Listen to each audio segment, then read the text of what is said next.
This is a special podcast produced on site at SHSMD Connections 2023 annual conference in Chicago as we talk with keynote speakers and session leaders direct from the show floor. I'm your host, Bill Klaproth, and with me is David Grandy, National Vice President of Innovation at Kaiser Permanente, and we're going to talk about his SHSMD session, Advancing Your Strategic Plan, Actionable Insights to Create Value. David, welcome. Thanks, Bill. Great to be here. Yeah, it's great to have you. So let me start with this. What is strategy, and can you share some of the challenges that organizations face when developing strategy? Funny that we even have to answer that question, isn't it, in some respects? Yeah, strategy, if we look back to the origins of the word strategy, it literally was used in a military context to mean the art of leading people, getting people to actually do something, to take action. And ultimately, it was about winning.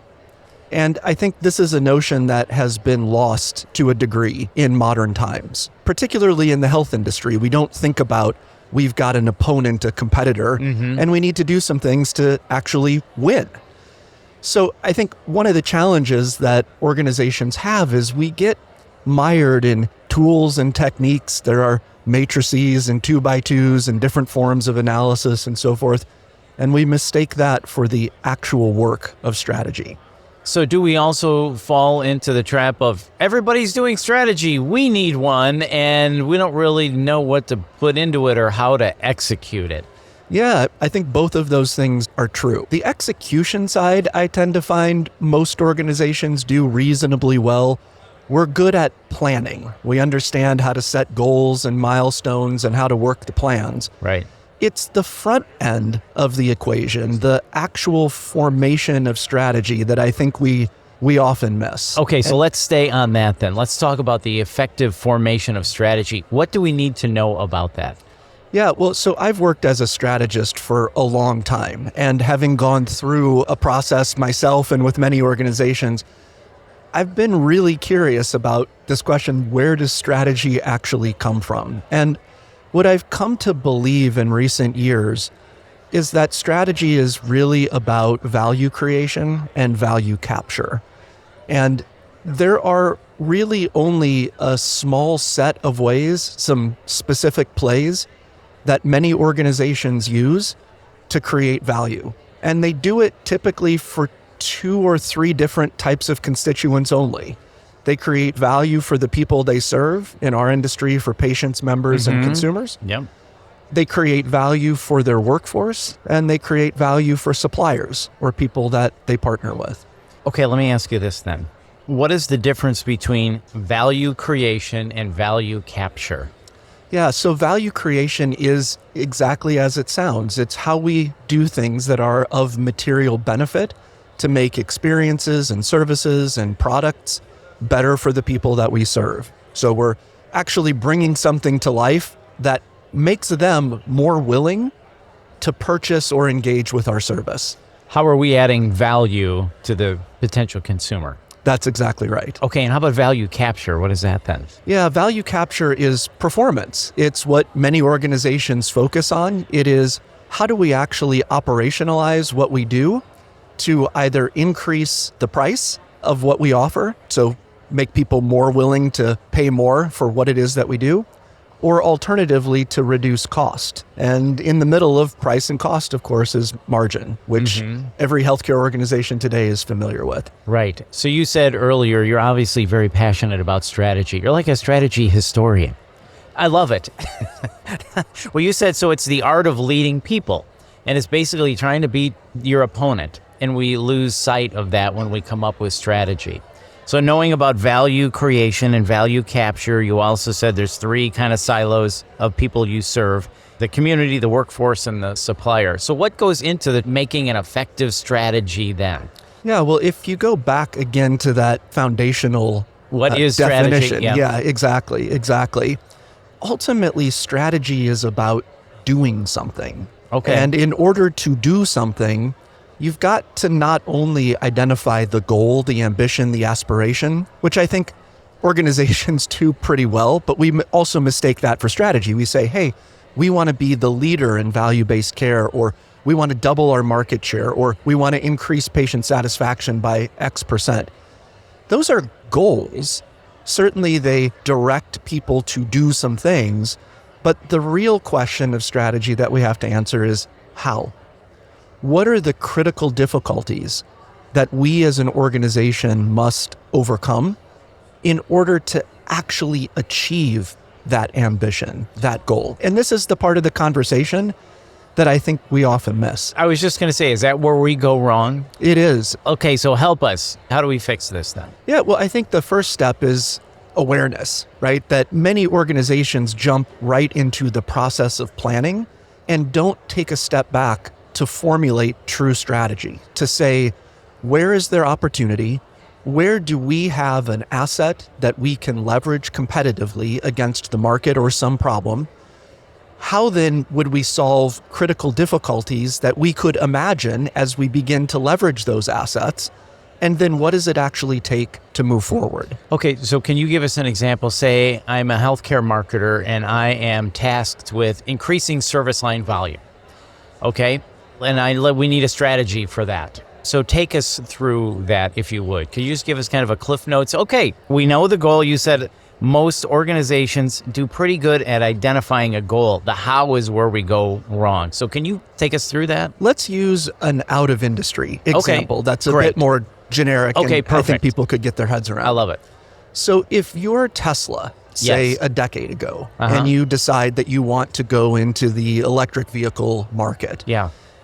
that's fine. That's a good goal. That's a nice ambition to have. The question is, what are the problems or the foundational problem that you actually have to solve? And when you think about it, most people start with, well, we need to know something about lithium batteries. Yes, that's true, but at the time there were plenty of engineers and this was a technology that existed in the world and we generally knew it. Well, maybe we need to solve the problem of how to design the car itself in a materially different way. Of course, amazing auto designers and a reasonably well understood process for doing that. Mm-hmm. The critical difficulty that Tesla had to solve was recharging. And to do that, they needed to build all kinds of infrastructure so that when somebody purchased that car and got to the 200-mile range, they were able to recharge and go farther. If you can't solve that problem, it doesn't matter how well you know battery engineering or design, automobile design. Right. That's exactly right. Right. So I would argue Tesla is not an auto company. They're actually a battery infrastructure company. And you see now all of the Tesla recharging stations that anyone else who's gone into the EV market typically uses.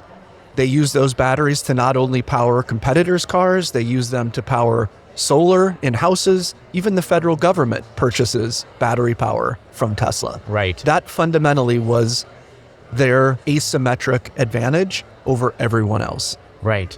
So you start with the foundational problem that you have to solve. That's right. Or the critical difficulties. Okay, so a healthcare marketer might go, okay, we want to increase service line volume of colonoscopies. Why are people not getting colonoscopies? What is the problem? Till we solve that problem, we're not going to be able to increase our volume. That's exactly right. So is that a problem of awareness? Is it a problem of human psychology? Oh, I don't really want to do that because I've heard these awful stories. Yeah, I don't want the prep kit. Is it a problem of talent? We don't have the surgeons to perform the colonoscopy. Is it a problem of capacity? Understanding the critical difficulty and then understanding how we might solve those difficulties in unique or clever ways that actually differentiate us from the hospital across the street or from any competitor in our space. That foundationally is the work. Mm-hmm. And so you can use that mental model to start backing into a very simple framework. I like to make things simple. I have kind of a simple mind when it comes to, we try and overcomplicate strategy, and really it is actually fairly simple. We say, you start with the ends, right? What is the goal you want to achieve? What are the ways that you're going to get there? The critical problems to solve, the means, which are the resources, the talent, the money, the focus, the organizational commitment. And what are the key assumptions that you're making about how you'll go forward and do all of that. So ends, ways, means, and assumptions is a basic framework within which we can start saying, how do we develop some kind of competitive advantage? So I love how you say sometimes I think we may make strategy more complicated than it is. And I think that's a really good point. So ends, ways, means, and then key assumptions. That's really good. Is there any other common pitfalls or mistakes to avoid when coming up with strategy? Well, I think one common mistake is we don't invest the time in truly understanding the people we serve. And remember, I said there's really only three groups. There are our consumers, our patients, our members, our customers. There's our workforce, and there's our suppliers. We don't invest the time in really understanding deeply latent needs that they might have, pain points as they interface with us, workarounds that are maybe invisible to us, that if we just solved in some, again, clever way, we would actually create outsized value for them. So in our organization, we invest a tremendous amount of time actually going out and meeting with members. As an example, we go to their homes, we shadow them to appointments, we watch the way that they interface or interact with our digital assets, and we start to form an opinion, a point of view around needs that they have that may not be obvious. It's sort of classic Christensen jobs to be done theory. So that sounds like value creation. You're understanding what they need. You're solving their problem. Thereby, you're creating value. That's exactly right. Wow, I love that. So when we think about long-term strategy and near-term action, how do we balance that? What do we need to know about that? Yeah, well, I think the first thing is we can't be deterred by an ambitious, difficult to achieve strategy. I think sometimes we get into the process of strategy formation and people say, let's pick off the low-hanging fruit. Right. Low-hanging fruit is often rotten, it turns out. So it may not be the best way forward. So the first is to simply say, it's okay to have ambition. We want a 5 or 7 year view of where things need to go. We know the world will change in ways that we can't possibly anticipate over that time. So it's less about saying that is the point on the horizon that we must achieve, and more to say it allows us to take a first step. What is the simple thing, the low resource intense thing? What is the thing that if we put in the market quickly, we can learn something about that will tell us what is the next step that we should take in service of that broader view? I think we can do both. We can walk and chew gum at the same time. Right. So for someone who is listening to this thinking, okay, I need to build a strategy for X, what are your initial tips or key takeaways or thoughts for that person? First, understand your constituents. Who is it that you're serving? Invest time in truly understanding needs that they have that aren't being met. Second, understand what assets you have. Physical assets, digital assets, human assets that set you apart from the competition. Think about what are the critical difficulties now that you have to solve to meet that specific need. Hey, I've got an idea about how we could solve this thing that they need and use something that we have that nobody else has. What specifically are the problems with doing that? And what assumptions are you making? And use those things as a way of forming your strategy. And then keep it simple, like you said, ends, ways, what are the means, and then what are the key assumptions. Wow, this has been fascinating. I love talking to you about this, David. Is there anything else you want to add or anything else we should know about this? No, I think that's it. You got it. You can now go formulate your own strategy. You are. Wow, I love this. I just got the David Grandy Certificate of Strategy. I love it.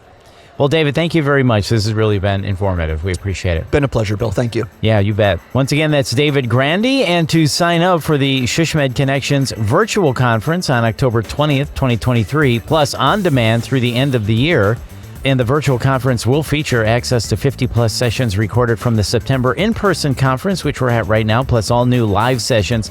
Just go to shsmd.org/annual to learn more and to get registered. And please join us at SHSMD Connections 2024 next October in Denver, Colorado.